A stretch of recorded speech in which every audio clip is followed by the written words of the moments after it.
নমস্কার, green diary চ্যানেলে আপনাদের সবাইকে সুস্বাগতম। আমি অমরেন্দ্র আজকে একটি নতুন ভিডিও নিয়ে চলে এসেছি। বহু প্রতীক্ষিত একটি ছবি অজয় দেবগনের। ছবিটি হলো ময়দান এবং এই প্রতীক্ষিত ছবিটি একটু আলোচনার মধ্যে উঠে এসছে, বিশেষ করে বাঙালিদের মধ্যে, যেহেতু ফুটবল মানেই বাঙালি, সব খেলার সেরা বাঙালির তুমি ফুটবল। এ কথাটা আমরা অনেক দিন আগে থেকে আমাদের রক্তে ধমনীতে আমরা বয়ে নিয়ে চলেছি। আমাদের ফুটবল খেলা হলে আমরা মোহনবাগান, ইস্টবেঙ্গল, তারপরে আস্তে আস্তে করে অন্যান্য খেলার সময় রাজ্যে রাজ্যে এরকম বিভিন্ন বহির্বিশ্বে কোনো ন্যাশনাল থেকে ইন্টারন্যাশনাল পর্যায়ে কোনো জায়গায় খেলায় ফুটবল টিম আমাদের যায়। আমাদের মধ্যে যে একটা উচ্ছ্বাস থাকে, সেই উচ্ছ্বাসটা সারা ভারতবর্ষের মধ্যে বলা যেতে পারে বাঙালির রক্তে বেশি। তা স্বাভাবিক করে এই সিনেমার মধ্যেও বাঙালির বাঙালিত্ব রয়েছে, সেটা হারিয়ে যায়নি। এই সিনেমাটা গল্পটা মূলত সৈয়দ আব্দুল রহিমের ওপরে। যেরকম আমরা দেখেছিলাম চক দে ইন্ডিয়া, সেটা হকির ওপরে ছিল, ইন্ডিয়ান হকি টিম বা হকি কোচ, সেরকম এটা ফুটবল টিম এবং ফুটবল কোচ সৈয়দ আব্দুল রহিমের ওপরে। এবং এই চরিত্রতেই অজয় দেবগন অভিনয় করছেন। একটা অদ্ভুত চেহারা, ট্রেলারটা যখন আমরা দেখছি, একটা ভেঙে যাওয়া শরীর, কোনো সময় মনে হচ্ছে হেরে গেলাম। ওই হিরোইজমের কোনো ব্যাপার নেই। এই সময়কালটা 1952 থেকে 1962 সন, যে সময় ভারতবর্ষের জনগণের সংখ্যা ছিল, মানে জনসংখ্যা ছিল মাত্র 47 কোটি, আর আজকে সেটা 140 পার হয়ে 147 কোটির দোরগোড়ায়। তাহলে ভেবে দেখুন, সেরকম একটা সময়ের ফুটবল নিয়ে উচ্ছ্বাস উন্মাদনার গল্প নিয়ে আসছে বনি কাপুরের ময়দান।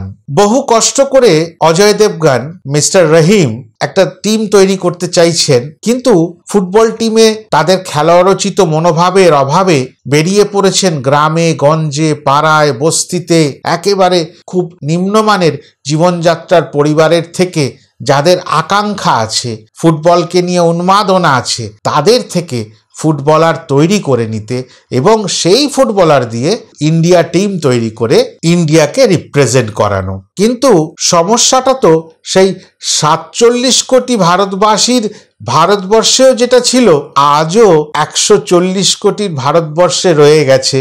সেইটা অবাক লাগলো যে রাজনীতি কিন্তু একটা কোথাও পাক্ষে পাক্ষে ওই ট্রেলারটার মধ্যে দেখা যাচ্ছে। মানে আপনি পারবেন না, আপনি বাজে বকছেন, আপনার দ্বারা সম্ভব না, এরকম নানান ভাবে তাকে ভেঙে দেওয়া, মুচড়ে দেওয়া, অপমান করা। সম্ভবত স্ত্রীর চরিত্র, তাকে দেখাচ্ছে যে জীবনেও ইন্ডিয়া টিম জিততে পারবে না, তুমি বলছো জিতবে কবে? যদিও দল গঠন করে কোনো একটি টুর্নামেন্ট খেলা হলো, সেটায় হার এলো, তখন সেই জনগণকে খেপিয়ে দিয়ে, তাকে দিয়ে পাথর ছোড়া, টিম বাসে আক্রমণ করা, সেই টিম ইন্ডিয়াকে গো ব্যাক করা হচ্ছে, এই সব কিছু মিলিয়ে আগুন দিয়ে তাদেরকে আক্রমণ করা হচ্ছে। সব কিছুর মধ্যেও মিস্টার রহিম কিন্তু আটকে থাকেননি। বারবার হেরে আবার ব্যাকবোনটা সোজা করে এগিয়ে গেছেন আগামী দিনের দিকে। নিঃসন্দেহে শেষে জয় এসছে, কিন্তু জয় পরাজয়ের পরেও আমরা যে বাঙালি, আমাদের সঙ্গে এই সিনেমার যোগসূত্র কোথায়? আমরা বেশ কিছু সিন দেখতে পাচ্ছি কলকাতা শহরে, ট্রামের সামনে বা আমাদের ময়দান চত্বরে, বিভিন্ন জায়গায় দেখতে পাচ্ছি। আর আমাদের একেবারে বাল্য বয়সের যে আইকন, অনেকগুলো খেলার সঙ্গে জড়িত মানুষটা চুনি গোস্বামী সাহেব, তিনি কিন্তু সিনেমাটায় একটা মুখ্য চরিত্রের মধ্যে রয়েছেন। যেই চরিত্রটি অভিনয় করছেন আমাদেরই বাংলার একজন উদীয়মান ফুটবলার, তিনি হলেন অমর্ত্য।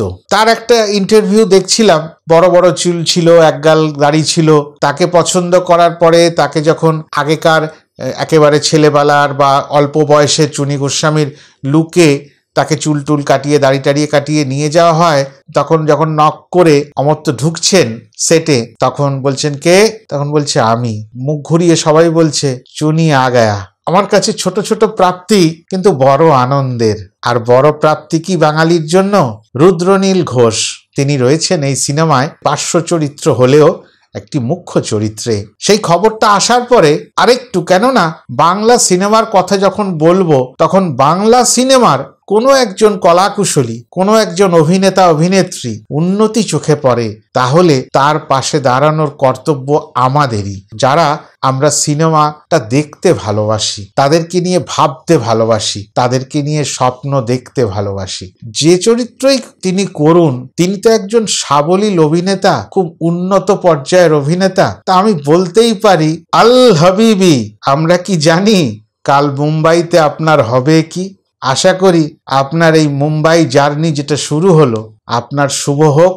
এই বলে আজকের ভিডিওটা শেষ করব। সমস্ত বাঙালিকে রিকোয়েস্ট করব এই সিনেমাটা দেখবার জন্য, যারা ফুটবলকে খুব ভালোবাসেন অন্তর থেকে, তাহলে আমাদের চুনি গোস্বামীর প্রতি তর্পণ করা হয়ে যাবে, আর বাংলার ফুটবল আর ফুটবলারদের প্রতি আমাদের শ্রদ্ধা জ্ঞাপন হয়ে যাবে। ময়দান না বলে তখন আমরা বলতে পারবো কলকাতা ময়দান জিন্দাবাদ।